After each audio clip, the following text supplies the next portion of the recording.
isa naman, sinabi naman, si Kabisis daw ay nanggamit. Kung may magtatanong na kung babalikin pa ba namin sila, magiging pagaya pa rin ba ng dati? Tingin ko, Hello mga ka-business, mapagpalang araw po sa ating lahat. Hello po. Kasama ko na naman ngayon. Na naman. Ayun mga ka-business, today is January 13? 12. 12.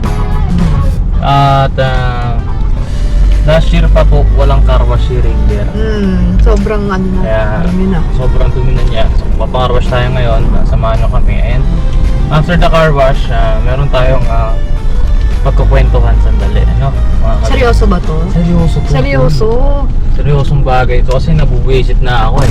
Ay! Joke lang. Ito mga ka-business, kailangan lang natin ng bigyan ng linaw, mga ka-business. At sana okay ang bumitiw at babalikan namin kayo maya-maya. Alright? Sensya na kumakain kami uli ng McDo ngayon, di ba sabi namin last year? Hindi na kami kakain ng McDo. Mahal, sulitin na natin to na nagka-fast food tayo kasi next year ayoko na siyang dalhin. Yung mga yung pag-tolerate kasi sa mga cravings. Oo, ayun. Kumbaga parang gusto ko 2026, matutunan mo nang sawayin yung sarili mo. Control. Sabi ko, February na lang. Sabi ko naman, may nabasa kasi ako na kapag nag-diet ka, huwag mo restrict yung sarili mo sa mga gusto, sa mga may gusto kang kainin tapos bawal. Tama. I mean, pwede mo naman siya kainin but with limitation at hindi naman palagi, diba? Matutunan mo nang sawayin yung sarili mo. Control. Well, mga business, tapos namin kumain. At nandito kami sa car wash pero nakapila pa kami. Pangalawa daw kami. So, ayun, try muna namin yung car wash. Pero habang nag-aantay tayo, mga business, ito lang yung pag-uusapan natin. Kami gusto kong shoutout, batiin. Wala naman. Sa si tita. Hi, shoutout mo. Okay. Wala tita Arlene. Tita Tess. Tita baby. Ayan. Tita Baby. Tuwan-tuwa kasi sila pag nasa-shoutout natin. So ito na nga mga ka-business. Kaya pinili kong pag-usapan itong pagkakataon na to. Kasi napakarami. Tuwing magbabasa na lang ako sa comments, makakabasa ako ng mga comments na yung iba hindi maganda at yung iba naman positive at healthy yung kanila. Kasi 'di ba, di naman lingid sa kaalaman natin itong 2025 na lumipas, no? Maraming bagay ang nangyari, maraming magandang nangyari at meron din pangit na nangyari. Hindi lang sa kanya-kanya naming buhay, kundi sa ka-business family. So ito nga, kaya nga pangalan ng channel natin, di ba, ka-business family. So itong i-share ko sa inyo ay all about sa ka-business family, no? Ito nga, umalis nung una ay si Intoy, no, mga ka-business. Gusto ko lang din talakayin to na dami kasi nagsasabi na in bad terms yung pag-alis at hindi naman namin may tatanggi na nagkaroon ng problema, no? Gudulong sakyan, no? Eh, tama ba? Hindi. Kulay puti. Wala akong salamin. Ito naman na distract agad. Hindi, ganda kasi ng kotse, kulay puti, pangarap ko. Chevrolet Camaro ata yun. So yun gusto ko lang magbigay ng ito mga ka-business, itong lahat ng sasabihin ko ay solely came from me, no, mga ka-business. Hindi ito sinabi ni Papa or hindi ito pinapasabi ng kung sino man. Ito ay sa aking sariling opinion, reaksyon at naramdaman lahat ng mga nangyari, no, mga ka-business. At nasa inyo yan kung may gusto kayong sabihin. Pero kasi, sino ba kasi si Intoy, no, mga ka-business? Bago tayo umako dun sa pinaka-essence nitong pag-uusapan natin, gusto ko lang ito ay makakatulong sa pagbibigay ng linaw, no? So, yun. Si Intoy, yan, papapanood ko sa inyo, yan, pa-flash ko na lang dyan. Si Intoy ay isa sa mga kinupkop at tinulungan ni ka-business. Kinakasama at pinagtitiwala ang katuwang sa hanap buhay noon. Likas sa kanya ang pagiging tahimik at mahiyain. Pero sa pamamagitan ni ka-business, nahubog pa ang kanyang mga natatagong kakayahan. galing sa pagpapatawa, likas na may talento sa pagsayaw at nahubog ang kakayahan sa pag-arte. Sa pagkasangkapan ng Panginoong Diyos kay Ka-Business, ang pamilya ni Intoy ay natulungan at nakatanggap ng mga biyaya at nakapag-umpisa ng maliit na hanap buhay, nakapagtinda sa mismong bahay ni Ka-Business at nabigyan sila ng pagkakataon na matuto sa simpleng hanap buhay. Tumagos din ang mga biyaya hanggang sa kanilang mga magulang at pamilya na nakatira pa sa malalayong lugar. Ngayon, kitang-kita natin ang malaking pagbabago sa buhay niya dahil sa inyong pagmamahal at pagkilala sa kanila. Sa pagkasangkapan ng Diyos kay Ka-Business, ang dating Intoy at Nika na tahimik at mahiyain, ngayon nakatatayo na sa sarili nilang mga paa. Dati po siya isa sa mga noon pang tinutulungan ni Papa, no? Simula noon, di pa namin kilala si Nika. Di pa nanganak si Nika, si Ate Nika. Nika na lang kasi magka-age lang naman kami, no? Si Nika, di pa kami magkakilala. Si Intoy, sa amin na talaga siya. Noon ay nagtatrabaho, no, kasama ni Papa noon sa shop. At doon siya ang maging kanang kamay ni Papa doon sa shop. At siya yung sewing machine shop namin noon na maliit pa, mga Ka-Business, ay siya yung nagmamanage, siya yung nagbubuo ng mga makina, katuwag ni Papa kung saan sila mag-deliver. Ganon. Ano pa yun, bago pa niya dalhin sila Nika doon sa amin. Alam, hindi mo pala naabutan yun, no? So noon pa, hindi pa kami nagbablog. Natulungan na talaga yan ni Papa, no? At hindi ito mga Ka-Business sa dito, itong video na hindi pa nulumbat, no? Ito ay pagpapakilala lang kung sino ba sila, no?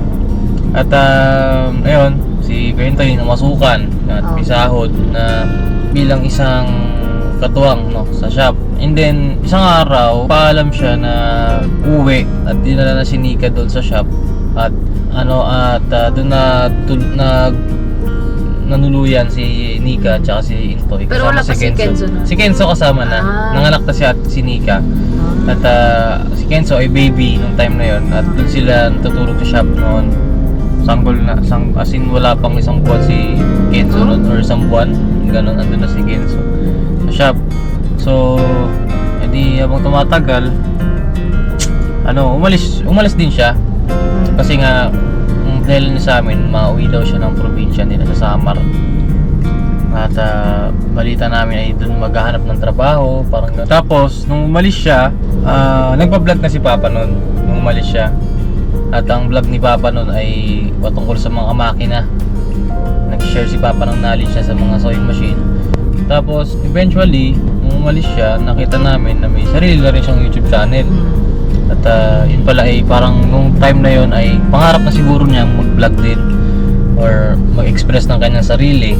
Noon pa, napanood ko yung vlog niya, nanguhuli sila ng something sa ilog, umakat sila ng puno ng nyog, ng buko, gano'n. Yun yung content niya sa buhay probinsya. At nakita namin si Intoy, sobrang payat. Nasinangayat talaga siya kumpara nung nasa amin siya noon.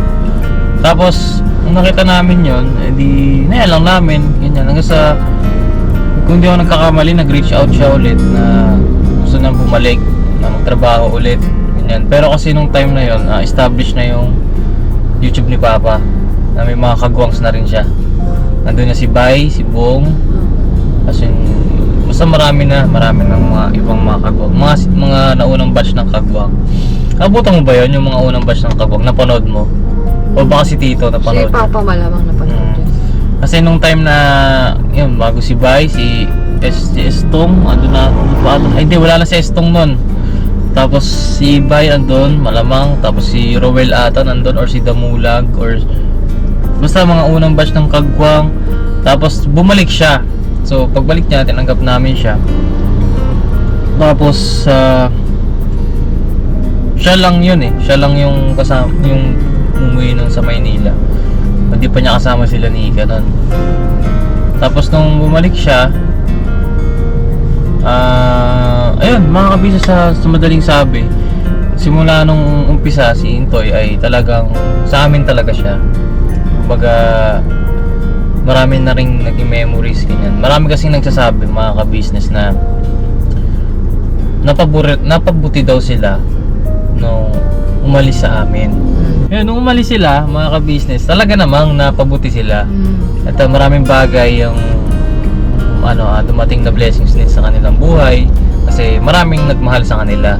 Dahil din yun sa pagpapakilala ni Papa kay Intoy at sa pagde-develop ng kanyang katauhan, mga ka-business. Kasi si Papa, lahat ng kagwang na kinupkup niya, inampun niya, pinatuloy niya sa bahay, binigyan ng makakain, ginawa ng mabuti. Lahat yun sila mga ka-business ay hinubog niya yung mga pagkatao. Kasi mga ka-business, si Intoy, hindi naman ganyan yan dati. Kumaga, hindi siya nagsasalita. Ganyan. Hindi siya nakikipagkwentuhan. Isang tanong, isang sagot. Ganun lang. Si Nika, ganun din. Pero nakakatawa isipin mga ka-business dahil sa effort at pagiging hands-on ni Papa na gustong makatulong, gustong mabigyan ng mas maayos na personalidad yung mga katauhan nila Intoy, yan, ni Nika. Ay yun, kita nyo naman mga ka-business, ito ay walang halong kaplastikan. At proud lang ako sa tatay ko dahil nakagawa siya ng ganyang mga ganyang tao na noon na talagang sobrang hirap, diba? Aminin naman natin na sobrang hirap ng kanilang naging sitwasyon ay ngayon ay naging mabuti na yung kanilang sitwasyon mga ka-business. At kung tatanungin ako nung pumunta ba si Intoy sa amin, naisip ba namin na magiging parte sila ng pamilya namin? Ang sagot ko doon ay lahat naman sila mga ka-business ay tinuring namin na pamilya. Lahat naman sila ay wala kaming iniisip na sila ay nagtatrabaho sa amin na sinasahuran, ganun. Kasi ayaw kasi namin mga ka-business yung pakikitungo sa isang tao ay lalo na't malapit sa amin ay isang trabahador, mga ka-business. Iba po kasi yung trabahador sa pamilya, yung turingan.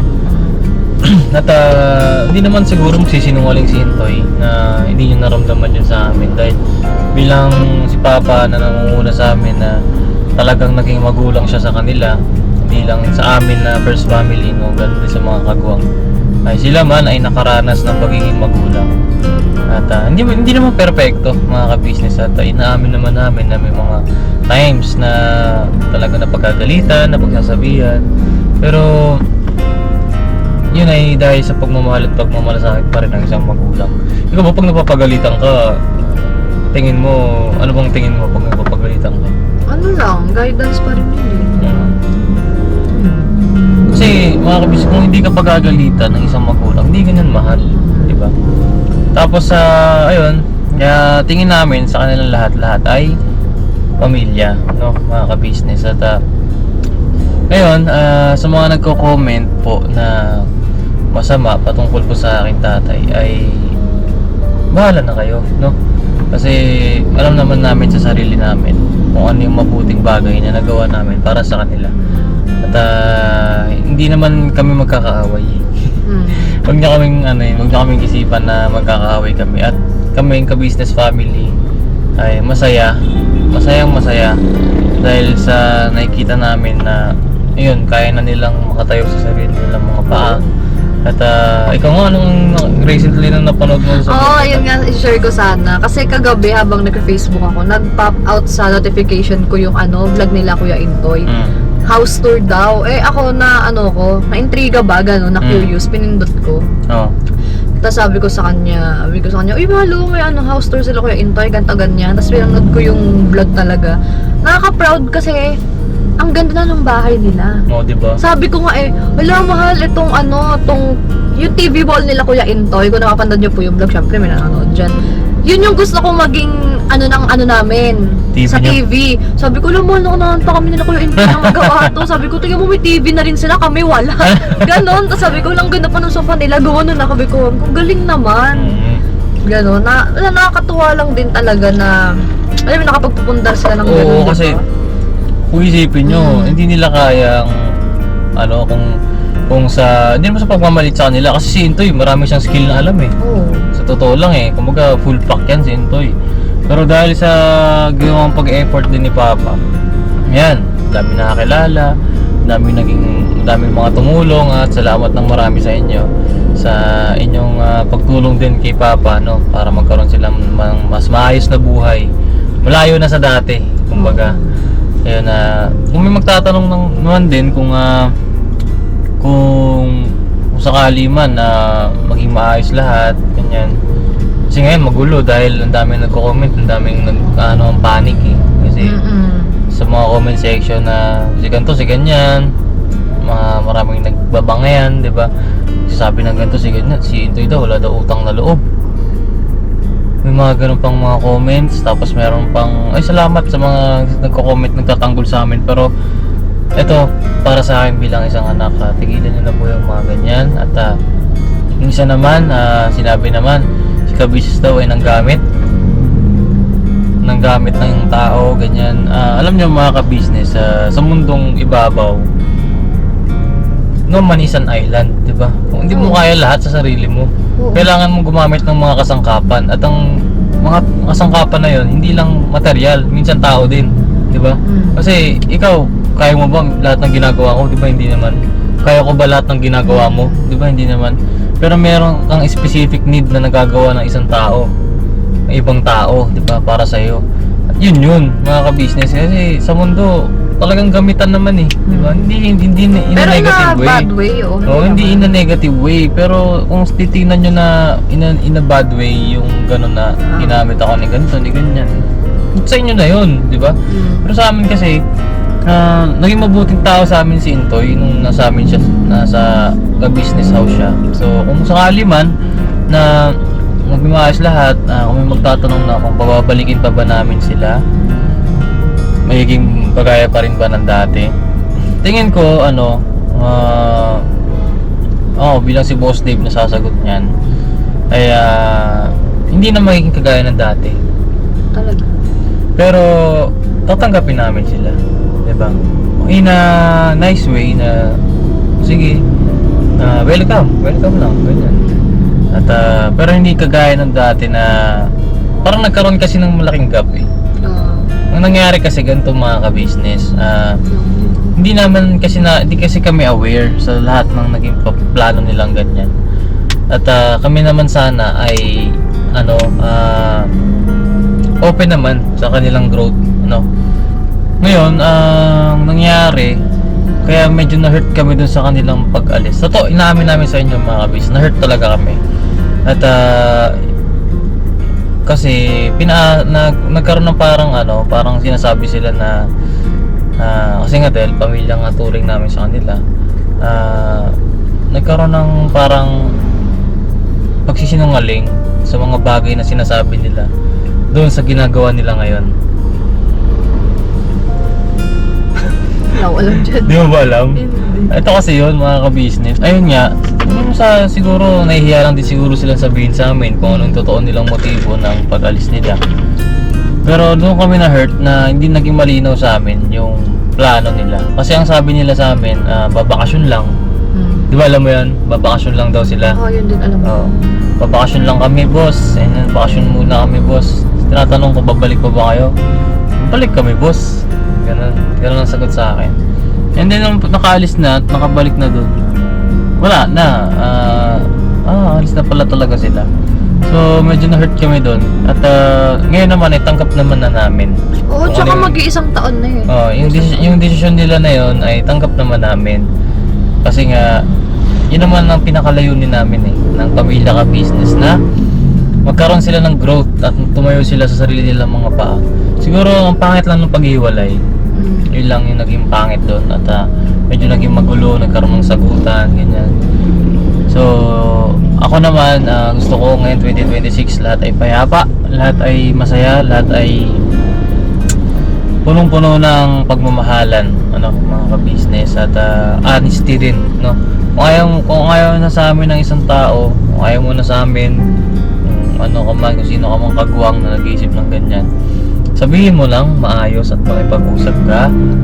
hindi mo kailangan gumagawa ng kwento. Hindi ko sinasabing ginawa to nila Intoy Hindi ko sinasabi na ginawa nila Intoy na gumagawa sila ng maling kwento tapos papalabas nila sa mga channel nila. Kasi nga, ayun nga sobrang hanga ako kay Papa dahil sila man ay nabigyan din ni Papa ng oportunidad na makapagsimula sa YouTube na na hindi dumaan sa pinagdaanan ni Papa noon. Kasi sobrang hirap nung kami nag-uumpisa sa YouTube, mga ka-business, ay wala talagang nanonood at ang hirap matumpok nung watch hour. Kasi para ma-monetize ka, kailangan maano yung watch hour mo Ngayon, yan, lahat ng kagwang, mga ka-business, ay sobrang dali na lang nilang nakamit yung monetization YouTube. At salamat kay Papa ka-business. Kaya, ayun, mga ka-business, mga guide ko lang.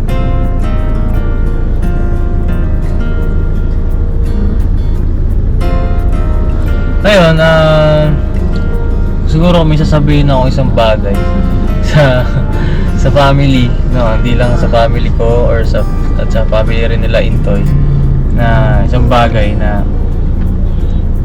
hindi man maibalik sa dati, ay magkaroon pa rin tayo ng pusong magpasalamat, at matuto tayong lumingon sa pinanggalingan. Kasi hindi naman natin magagawa ang isang bagay kung walang dahilan, walang ginamit na kasangkapan ng Diyos, diba? Higit sa lahat, magpasalamat sa Panginoong Diyos kung ano man yung natatanggap natin. Kasi kung hindi dahil sa Panginoong Diyos, wala naman tayo dito. Ayun lang, at mensahe ko siguro kala Intoy at sa mga supporters din nila Intoy, salamat ng marami sa inyo. Ay thank you sa inyo dahil ayan na sila Intoy at Nika, at siguro naman ay secured ng, hindi ko naman siguro hindi natin masabi yung future di ba? Siguro naman ay yung gantong estado nila ay mabibigyan nila ng magandang buhay si Kenzo. Kasi napapagawa ng bahay, di ba? Lahat ng mga naisin nila sa buhay ay magagawa na nila ng effort na mangyari para sa kanila. At ayun, good luck sa inyo at good luck din sa inyong journey, sa inyong adventures, kasi ngayon yung pangalan ng channel nila, di ba? Intoy and Nika Adventure. Yan. Salamat ng marami din kasi naging part kayo ng ka-business family at no hard feelings at masaya rin kami para sa inyo. Ayun, at isa lang siguro ang namimiss namin. Sino? Si Kenzo. Si Kenzo. Nakita ko nga po si Kenzo kagabi sa vlog Sabi ko, sa tingin mo naalala pa kaya tayo ni Kenzo? No? Siguro paglaki, mapapanood naman siguro ni Kenzo yung mga Pero video. feel ko hindi na ganun magiging ka-clear yung sila mama ka-business, papa ka-business. Ang feel ko di niya naman. Kasi 3 years old pa lang siya, 4 years old mga ka-business. Sana nga, in-imagine ko nga sana pag kahit lumipas ng ilang taon, sana maisipin na lang bumisita sa KB house kung possible. Yan kasi medyo hurtful dun mga ka-business, yung masakit dun. Yung sa separation, lalo na't naging significant sa isang tao, yung memories. Kasi pag maalala mo, magre-relapse ka, ganyan. Lalo na pagka talagang naging malapit sa yung tao, sa bahay ninyo, ganyan, pamilya. Tapos umalis ng parang wala lang. Tapos ayun nga, yun medyo masakit. Lalo kay sa part ni Papa. Dahil si Papa ang nag-train dyan kay Intoy. Pero ayun nga, it is what it is. Let bygones be bygones. Parang ganun ba? Ayun, sports lang tayo, mga ka-business. At sana tigilan lang natin yung mga hurtful comments. At kahit ano naman sabihin natin na tigilan na yung mga ganyang comment, hindi natin kasi makakontrol talaga. Hindi ba? Bahala na kayo dyan, pero yun lang hiling namin hanggat maaari. Kung di naman kayo magko-comment ng maganda, huwag na kayo mag-comment dahil syempre tao lang din yung mga yan at may limitasyon yung kanilang pasensya at damdamin. Pero salamat pa rin ng marami dahil minahal ninyo ang ka-business family. Hindi lang kami, pero yung ganun din yung mga naging parte ng pamilya.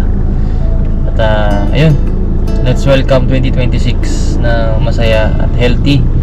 At yun, sa mga magtatanong kung lalo na sa mga naging parte ng Ka-Business family, siguro isa-isahin ko sila sasagutin. Parang ganitong vlog. Kasi